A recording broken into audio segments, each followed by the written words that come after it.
So now let's have a look at the errors of an ASI. What are the errors? The first error is every instrument what we have will have some instrument error. The instrument error is that error which is caused by the mechanical imperfection or the manufacturing tolerances while making the particular instrument.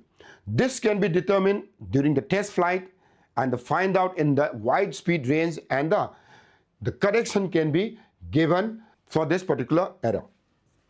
Now the next error is occurred because of the incorrect positioning of the static vents. At all times, if you imagine that the static vents, if you see, was at the side of the aircraft, it is supposed to measure only the static pressure. However, as the aircraft is always moving, this static vents, if not positioned rightly, will all be influenced by the dynamic pressure. So when it is influenced by the dynamic pressure, some part of the dynamic pressure will be felt or will be fed through the static pressure, thereby causing error onto that instrument. That error is what we call it as a pressure error. The pressure error will depend upon the position of the pitot head or the static vent, and also depend upon the speed of the aircraft. As the aircraft speed is increasing, changing, there are always some kind of a turbulence which is around the aircraft. That also will influence the accuracy of this, and it will also depend upon the angle of attack. When the angle of attack increases, as we have learned, the flow around the aircraft changes. So whenever the flow around the aircraft changes, there may be some amount of infiltration of this dynamic pressure onto the static vent. Because of this, it may give rise to a particular error. At lower speed aircraft, that is in a larger aircraft, in a transport aircraft, the static vent is generally separated from the pitot head, like the picture what we have seen. The pitot was somewhere at the front of the aircraft, and generally the static vents are generally in the side of the aircraft. Okay, in a very high speed aircraft, the pitot-static head is generally away from the aircraft. If you would have seen most of the fighter aircraft, this is the nose of the aircraft. You have seen a kind of a probe which is protruding out of the aircraft. That probe which is protruding out of the aircraft nose is your pitot-static tube, wherein it is separate from the fuselage, so that minimum disturbance from the fuselage is there or the airframe is there. That is why it is placed away from the aircraft structure itself. And this particular error can also be determined during the test flight, and the correction can be printed and kept inside the aircraft as a pressure and the instrument correction card. The instrument error, as we discussed, can be found out during the test flight. Similarly, the pressure error can be found out in the test flight, and the error combined together can be printed and kept it on the aircraft in a card which is known as a PIC card. So therefore, IAS, which when applied these two correction, okay, that is the instrument error correction and the pressure error correction, give the speed what we call it as the rectified air speed. The another error what we experience is compressibility error. What exactly is compressibility error? When we say in the ISA definition that air is incompressible. But however, we all know that air is a compressible fluid. So therefore, while calibrating, what we used was the calibration formula was used in the standard atmospheric condition at the mean sea level values. So at higher altitude, as the density becomes lower and lower, as we go higher and higher, the density becomes lower and lower. So therefore, the air is more compressible. It is easily compressible. Okay. So because if it is compressed, what is going to happen is it is going to give me a greater dynamic pressure. So therefore, because of this compressibility error, your ASI will be overheating all the time. So now this rectified airspeed, what we have talked about, which when applied by this correction, that is the compressibility error correction, that is what we call it as a equivalent airspeed, or in short EAS. Density error, again, once again, all the calibration was done on the mean sea level, considering the density at the mean sea level. Any deviation from the standard condition, which was assumed, will give rise to the error in the ASI. That error is what we call it as a density error. So now density decreases with the altitude. So now EAS, which when applied the density error, which is the under root of the density at any altitude, this is a density at any altitude, this rho, upon density in the mean sea level, if we take the under root of this ratio, this is what we call it as a correction for the density. The equivalent airspeed, which when corrected by this for this density error, is known as the true airspeed. Actually, the true airspeed is what is going to be the speed of the air particles around your aircraft fuselage or the aircraft. So therefore, when we talk about this, the true airspeed is the actual motion of the aircraft with respect to the air which is surrounding. That is why we call it as a true airspeed. I repeat, the true airspeed is that motion of the aircraft around with respect to the air which is around it. So that is why we call it as a true airspeed. So the equivalent airspeed plus minus the density correction is gonna give me the true airspeed. So another error which happens in the ASI is because of the blockages or the leakages, because all this pressure was vented through a pipe or a tube. So therefore any blockage or any leakage on these pipes is going to give the errors in the ASI.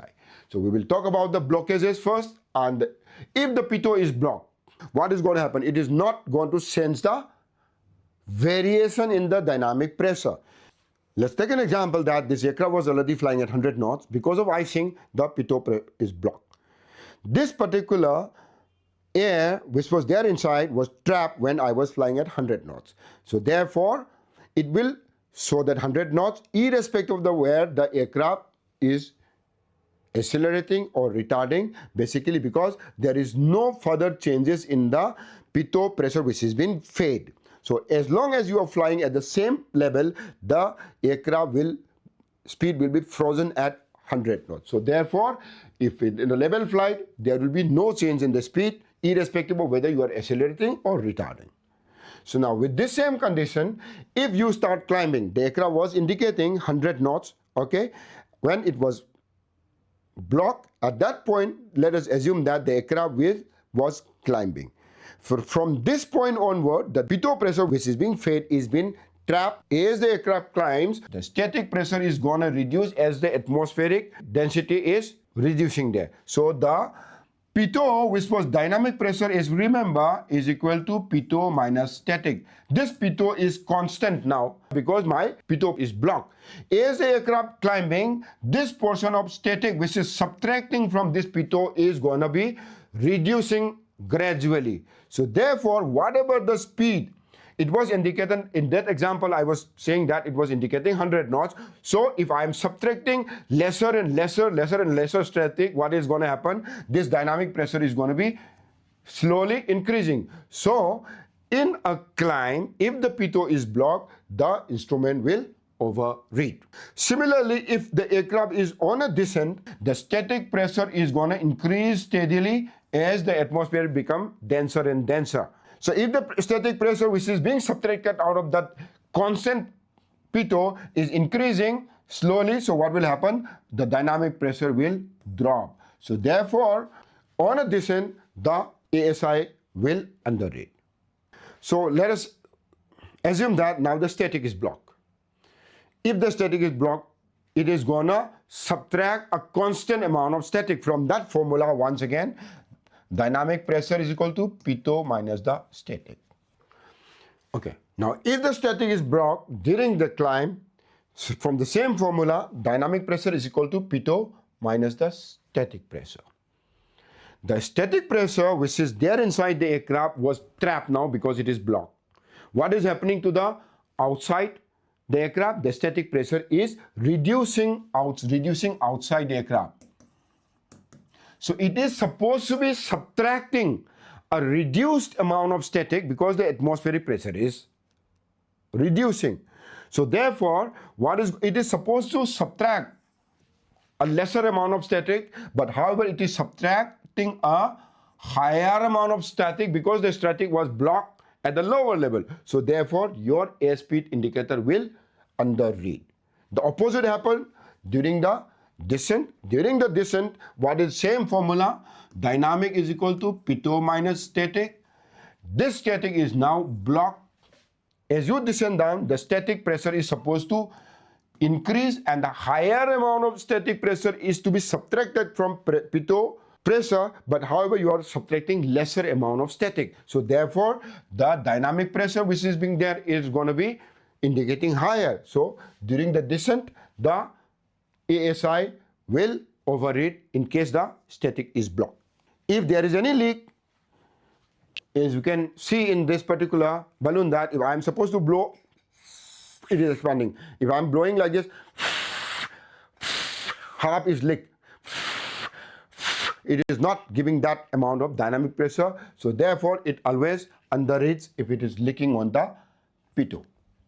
If the static is leaking in the unpressurized compartment of the aircraft, leaking in the unpressurized compartment, if you are flying a smaller aircraft which is unpressurized, in that the static is leak inside an aircraft, okay, the pressure which is there in the cockpit is going to be lower.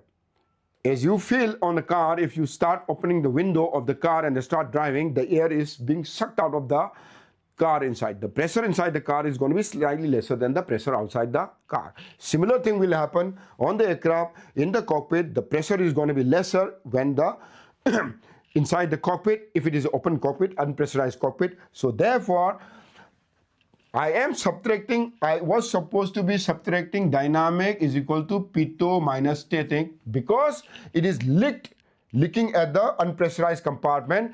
The static which is being subtracted lesser. So therefore dynamic is going to be more. So therefore your instrument is going to be overreading.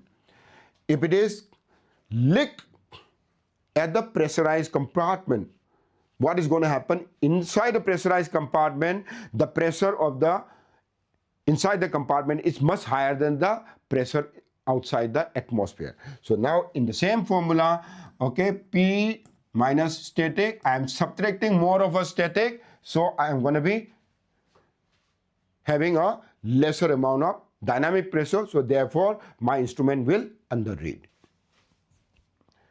With this, we will finish the class on the ASI. Thank you, ladies and gentlemen. If you have any questions or any queries, you can directly put it onto the comment. And once again, if you're watching it for the first time, kindly subscribe, like and share it to your friends so that they also can benefit from this class. Thank you very much. Have a nice day.